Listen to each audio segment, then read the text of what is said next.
They called him the Beast of Bitterroot. 3 brides had gone up that mountain. 3 came down screaming, eyes wide with terror. Then came Beatrice. Society called her too heavy to love, but when she looked at the monster's mangled face, she didn't run. She simply unpacked her bags. The frontier town of Oak Haven, Montana, was a place where secrets went to die and desperate people went to hide.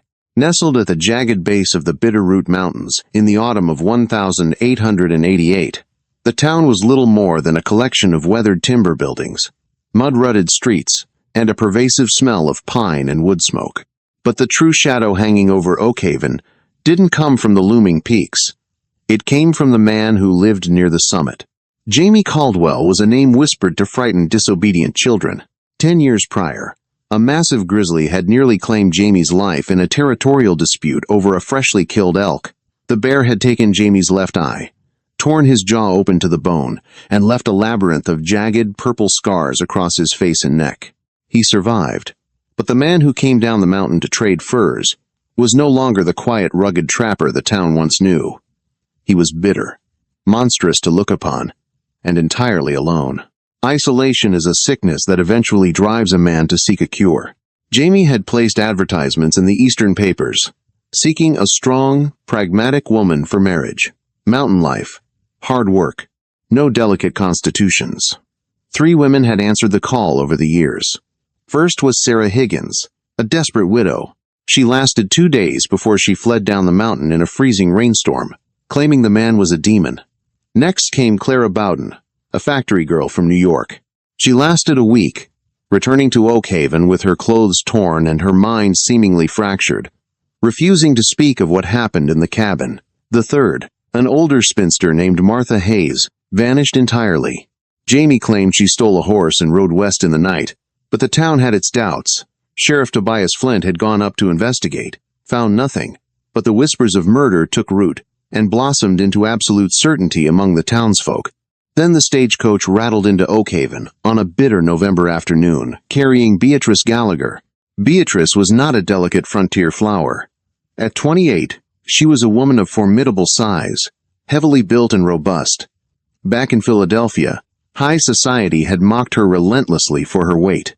Her own brother, Arthur, an arrogant banker who had squandered their late father's estate, had treated her as a shameful secret, keeping her hidden away as an unpaid scullery maid in her own family home. Beatrice had endured the cruelty, the starvation diets imposed upon her, and the cruel jokes of suitors, until the day she found Jamie Caldwell's advertisement. She didn't want romance. She wanted a home where she wouldn't be judged, and a man whose expectations were as grounded in harsh reality as her own. Stepping off the stagecoach, her heavy boots sank into the freezing Oak Haven mud. She adjusted her thick wool shawl, her broad, round face flushed against the biting wind. Her dark eyes swept over the town, taking in the stares of the locals gathered outside the saloon. Reverend Josiah Miller was the first to approach her. He was a thin, nervous man, whose collar always seemed too tight. "Excuse me, miss. Are you expecting someone?" "I am Beatrice Gallagher," she said, her voice rich and steady, betraying none of the exhaustion from the 3-week journey. "I am here to marry Mr. Jamie Caldwell." A collective gasp seemed to ripple through the small crowd. The Reverend paled. "Miss Gallagher, please, I implore you, come inside the church. Let me buy you a cup of tea, and we can wire your family for a return ticket." "I have no family to return to, Reverend," Beatrice said flatly. "You don't understand." Sheriff Tobias Flint stepped forward, his hand resting casually on the butt of his revolver. "Caldwell ain't a normal man. He's a brute. A monster. 3 women have tried to make a life up there at Dead Man's Creek. 2 came back broken, and 1 didn't come back at all. A woman of your disposition. You won't survive the winter, let alone the man." Beatrice looked the sheriff up and down. She was used to men underestimating her, assuming her heavy frame meant she was weak, lazy, or slow-witted. She had carried the burden of an entire household on her back, while her brother drank their fortune away. "Sheriff Flint, is it?" she asked politely. "Tell me, is there a warrant out for Mr. Caldwell's arrest?" "Well, no. No proof of foul play with the Hayes woman. But then he is a free man, and I am a free woman. I have traveled 2,000 miles. I am tired, I am cold, and I am in no mood to be treated like a wayward child. If someone would be so kind as to point me toward the mountain trail, I will walk it myself." The townspeople exchanged dark, pitying glances. They saw a fat, desperate woman walking blindly into the jaws of a beast. They didn't see the steel in her spine. "He's coming down for provisions tomorrow," the Reverend said softly. Defeated. "Stay the night at Mrs. Gable's boarding house. If you still wish to throw your life away in the morning, you can meet him at the supply store." Beatrice nodded. "Thank you, Reverend. I will." That night, alone in the cramped room of the boarding house, Beatrice looked at her reflection in the cracked mirror. She patted her wide hips and the soft, heavy flesh of her arms. For the first time in her life, she felt a grim sense of advantage. If Jamie Caldwell was a monster, he would find that a monster of her size was not so easily broken, and certainly not easily moved. The morning frost clung to the timber framing of Oakhaven like spun glass when Jamie Caldwell arrived. He didn't ride into town. He walked alongside a massive, ill-tempered mule laden with furs. Beatrice stood on the boardwalk outside the general store, her two heavy canvas trunks at her feet. When Jamie turned the corner, she finally saw him, and for a fleeting second, her breath caught in her throat. The rumors had not exaggerated. He was a towering mountain of a man, draped in heavy bearskins that made his silhouette impossibly wide. But it was his face that demanded attention. The left side was a ruin of puckered, shiny flesh. The eye socket drooped, housing a milky, blind orb, and his jawline was permanently twisted into a gruesome, lopsided grimace. The street emptied as he approached. Men stepped into doorways, women pulled their children close. Jamie ignored them all, his one good eye fixed on the ground until he reached the store. He stopped, finally looking up to see the large woman standing by the trunks. He looked at her. He looked at her heavy frame, the soft round lines of her face, the practical, unadorned gray dress that stretched tightly across her broad chest. A flicker of something crossed his scarred face, disappointment, perhaps, or disbelief. "You're the Gallagher woman." His voice was a deep, guttural rumble, rasping through a damaged throat. "I am Beatrice," she corrected him. "And you are Jamie." "You're big," he said bluntly, devoid of any tact or politeness. It was a statement meant to insult, to test her. Beatrice didn't flinch. "I am. And you are ugly. Now that we have established the obvious, Mr. Caldwell, are we going to stand here freezing, or are you going to help me load these trunks onto your mule?" Jamie's good eye widened slightly. No one spoke to him like that. No one looked him in the eye for more than a second. He let out a harsh sound that might have been a scoff or a laugh, then stepped forward, effortlessly hoisting her heavy trunks onto the mule's harness. The journey up to Dead Man's Creek was grueling. The trail was steep, winding through dense, ancient pines and treacherous ice-slicked rocks. The air grew thin and painfully cold. Jamie set a punishing pace, deliberately pushing her, waiting for her to break down, complain, or turn back like the others. Beatrice's lungs burned, and sweat soaked her heavy undergarments. Her massive thighs ached with every step, but she refused to stop. She focused on the back of Jamie's boots, putting one foot in front of the other. She would die on this mountain before she gave him the satisfaction of seeing her fail. It was near dusk when they finally reached the cabin. It was a crude, sturdy structure of thick pine logs, isolated in a clearing surrounded by sheer granite walls. The smell of raw earth, tanned hides, and dried blood hung heavy in the air. Inside, it was worse. The cabin was a disaster of bachelorhood. Animal traps lay scattered. The hearth was choked with ash, and the table was stained with grease. Jamie watched her from the doorway, waiting for the hysterics. He waited for her to cover her face and weep at the squalor, or to look at him with the terror he was so accustomed to. Instead, Beatrice removed her heavy wool coat, hung it on a rusty nail, and rolled up her sleeves, exposing her thick, pale forearms. "Where's the well, Jamie?" "Out back," he grunted, taken aback. "Fetch 2 buckets of water. Then take those traps off the floor before someone loses a toe. This place smells like a slaughterhouse." For the next 3 hours, Beatrice worked with a terrifying efficiency. She scrubbed the table with lye, swept the floor of debris, and unpacked her own cast-iron skillet. Jamie sat by the fire, silently whittling a stick. his one good eye tracking her every move. He was trying to figure out the game. The other women had cowered. This one was treating his terrifying domain like a mismanaged hotel. Dinner was a tense affair. Jamie produced a freshly skinned, bloody hare and slammed it onto the clean table. A deliberate provocation. Blood pooled on the wood. Beatrice looked at the carcass, then at Jamie. She calmly retrieved a sharp boning knife from her trunk. Without a word, she expertly butchered the meat, tossing the scrap into the fire and dropping the good cuts into her skillet. "You lack manners, Mr. Caldwell," she said smoothly, seasoning the meat with salt from her own supplies. "But I suppose the bears didn't teach you etiquette." Jamie ate in silence, though Beatrice noticed he took a second helping of her cooking. That night, Beatrice was given the small back room. There was no lock on the door. She lay on the lumpy mattress, staring at the ceiling, her heavy body sinking into the center of the bed. She was exhausted, but sleep wouldn't come. Around midnight, a sound cut through the howl of the mountain wind. Shkaw, shkaw, the rhythmic sound of a shovel biting into hard, frozen earth. Beatrice's heart hammered against her ribs. She crept from the bed, ignoring the groaning of the floorboards beneath her weight. She pressed her face against the narrow, frost-covered window pane. Outside, illuminated by the pale moonlight, was Jamie. He was waist-deep in a trench behind the woodpile, shoveling dirt with a frantic, desperate energy. Beatrice stepped back, a cold dread washing over her. Sheriff Flint's words echoed in her mind. One didn't come back at all. She retreated to her bed, her mind racing. As she sat down, her bare foot brushed against something hard protruding from a crack in the floorboards. Kneeling, her heavy frame protesting, she pried the loose board up with her fingernails. Beneath the floor, wrapped in a piece of blood-stained lace, was a silver cameo locket. Beatrice popped it open. Inside was a miniature portrait of a young woman, and an inscription, "To Martha, forever yours." Martha Hayes, the bride who vanished. Beatrice clutched the locket, her breathing shallow. The town thought Jamie was a monster because of his face, but as she listened to the sound of the shovel outside, Beatrice realized the terrifying truth.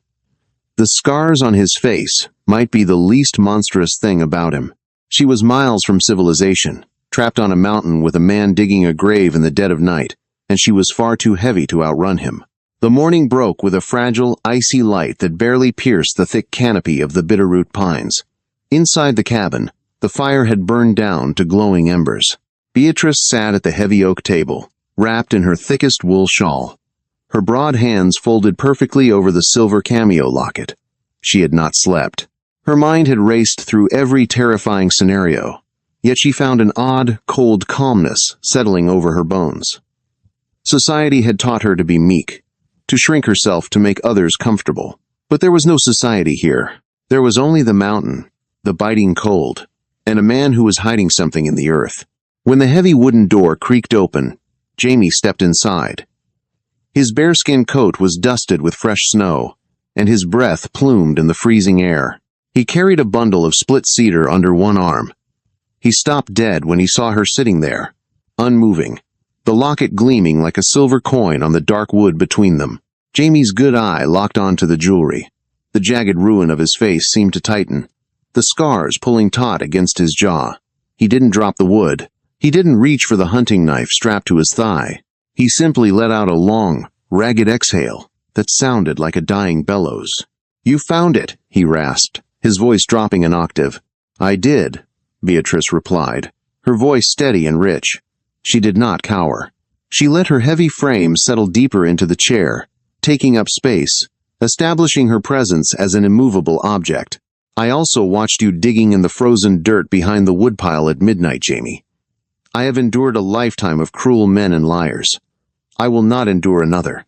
Tell me whose grave you were digging, and tell me why Martha Hayes's locket was hidden beneath my bed." Jamie slowly lowered the firewood to the hearth. He took off his thick gloves, revealing hands that were calloused and scarred, and walked to the table. He sat opposite her, the sheer mass of his shoulders blocking out the window's light. "I wasn't digging a grave, Beatrice," he said softly, the harshness of his throat cracking. "I was digging up a lockbox. Dynamite and spare ammunition." Beatrice arched a dark eyebrow. "To use on me?" A flash of genuine offense crossed his one good eye. No. To use on the men who are coming to kill us. He pointed a thick, grimy finger at the silver cameo.